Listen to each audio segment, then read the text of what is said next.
CUET ICAR UG 2025 के admission और counselling की प्रोसेस जो है अब जल्द ही शुरू होने वाला है, लेकिन स्टूडेंट्स के अंदर यहां पर एक सवाल को लेकर बहुत बड़ा कंफ्यूजन है कि सर सीयूईटी में कैसे एडमिशन होगा, कौन कौन से यूनिवर्सिटीज हमको सीयूईटी के थ्रू मिलेंगे और आईसीएआर के थ्रू किस प्रक्रिया में और किस बेसिस पर हमारा एडमिशन होगा और कौन कौन से यूनिवर्सिटीज हम आईसीएआर के थ्रू टारगेट कर सकते हैं। बेसिकली सीयूईटी और आईसीएआर के एडमिशन और काउंसलिंग प्रक्रिया में क्या डिफरेंसेस है और क्या प्रक्रिया है ओवरऑल एडमिशन का, इसी पर आधारित होकर इस वीडियो में डिटेल में बातें करने वाला हूं। विगत 8 सालों में हजारों बच्चों को यूनिवर्सिटी एंट्रेंस एग्जामिनेशंस में गाइड करके देश के टॉप रेप्यूटेड यूनिवर्सिटी जैसे BHU, IRI, Punjab agriculture university, GBPUT जैसे प्रतिष्ठित संस्थान में हमारे स्टूडेंट्स अध्ययनरत हैं। अगर आप भी चाहते हैं उन बच्चों की तरह एक बेहतर यूनिवर्सिटी में जाना और अपने मन चाहे ड्रीम कोर्स को परस्यू करना, तो आप सभी के लिए ये वीडियो काफी इंपॉर्टेंट है, क्योंकि इस वीडियो के मार्फत से आपको एक आइडिया लगेगा कि सीयूईटी में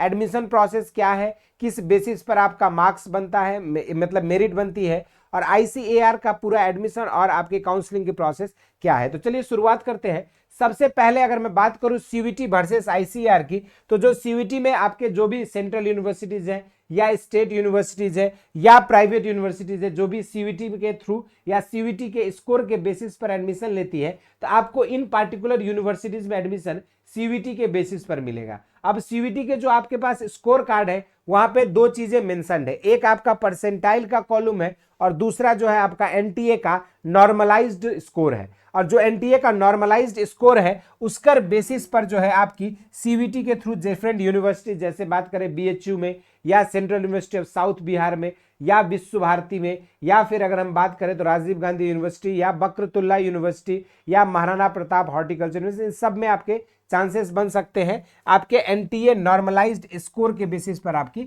एडमिशन होगी सीयूईटी के थ्रू, यदि आप किसी भी यूनिवर्सिटी में लेते हैं तो। अब इसके लिए करना क्या होगा, आपका जो भी डिफरेंट यूनिवर्सिटीज है, चाहे बीएचयू हो गया, central university of south Bihar हो गया, तो डिफरेंट यूनिवर्सिटीज के इंडिविजुअल पोर्टल पर आपको जाना है और उन इंडिविजुअल पोर्टल पर आपको रजिस्ट्रेशन करना है, अपने सारे डिटेल्स फिल करने, डॉक्यूमेंट्स वेरीफाई करने, अपलोड करने हैं, और उसके बाद आपकी जो एनटीए नॉर्मलाइज्ड स्कोर है, जिस यूनिवर्सिटी के जो भी एलिजिबिलिटी क्राइटेरिया है, जैसे कुछ यूनिवर्सिटीज की बात करें, central university of south Bihar, वहां केमिस्ट्री और एक और एडिशनल कोई भी डोमेन सब्जेक्ट्स को लेकर आपकी मेरिट बनती है। अगर हम बात करें बकरतुल्ला यूनिवर्सिटी में, वहां single domain subject either agriculture, biology और मैथमेटिक्स के बेसिस पर आपकी मेरिट बनती है। इसी तरीके से अगर हम बात करें राजीव गांधी यूनिवर्सिटी में, तो वहां पर भी आपका सिंगल डोमेन पे बनती है। इसी के अलावा हेमावती नंदन बहुगुणा गढ़वाल में आपका 3 डोमेन के बेसिस पर आपका मेरिट बनता है। बीएचयू में 3 डोमेन के बेसिस पर मेरिट बनती है। तो डिफरेंट यूनिवर्सिटीज की अपनी अपनी मेरिट बनाने की क्राइटेरिया है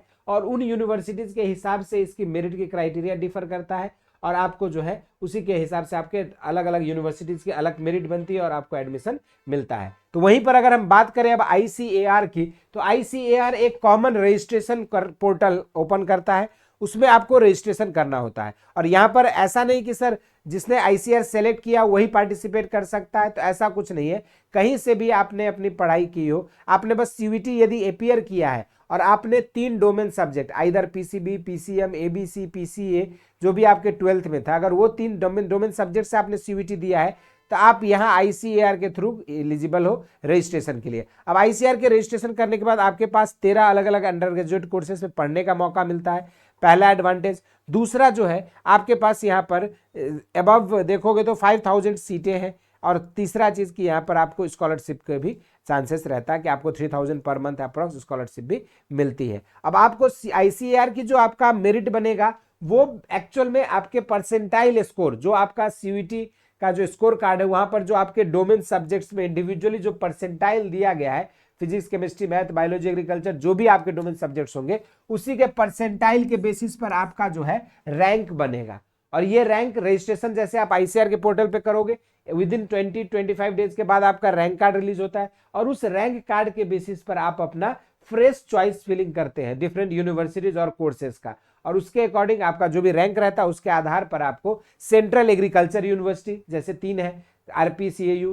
पूसा, आरएलबीसीएयू झांसी और सेंट्रल एग्रीकल्चर यूनिवर्सिटी इम्फाल, या तो फिर स्टेट एग्रीकल्चर यूनिवर्सिटी जो भी डिफरेंट स्टेट एग्रीकल्चर स्टेट्स में एग्जिस्टिंग है, चाहे यूपी, बिहार, झारखंड है ना। उसके अलावा जो है आपका देखेंगे तो टीएनएयू, से लेकर आपका ऑल ओवर इंडिया में हर एक स्टेट में आपके स्टेट एग्रीकल्चर यूनिवर्सिटीज है, जहां पे आपको मौका ICAR के थ्रू पढ़ने का मिलता है। इसके अलावा अगर हम बात करें तो जो डीम्ड यूनिवर्सिटी जैसे आपके IRI असम हो गया, IRI झारखंड हो गया, है ना, इसके अलावा जो है आपके डीम्ड यूनिवर्सिटीज हैं जहां पे आपको मौका मिल सकता है particularly BSc honours agriculture and allied courses करने का। तो ICAR के थ्रू आपको मौका एग्रीकल्चर यूनिवर्सिटीज और डीम्ड यूनिवर्सिटीज में मौका मिलता है। तो वहीं पर सेंट्रल के थ्रू जो है आपको सेंट्रल यूनिवर्सिटी CUET के थ्रू सेंट्रल या फिर स्टेट यूनिवर्सिटीज में मिलता है, जहां पर भी एग्रीकल्चर के फैसिलिटीज रहते हैं, वहां पर आप जो है एडमिशन ले सकते हो। तो ये एक ओवरऑल डिफरेंसेस था CUET और ICAR के एडमिशन प्रोसेस से रिलेटेड। बाकी इसके अलावा और भी कोई डाउट है, क्वेरीज है, तो जरूर से कमेंट सेक्शन में मेंशन करिएगा। और बाकी आप कौन से कोर्स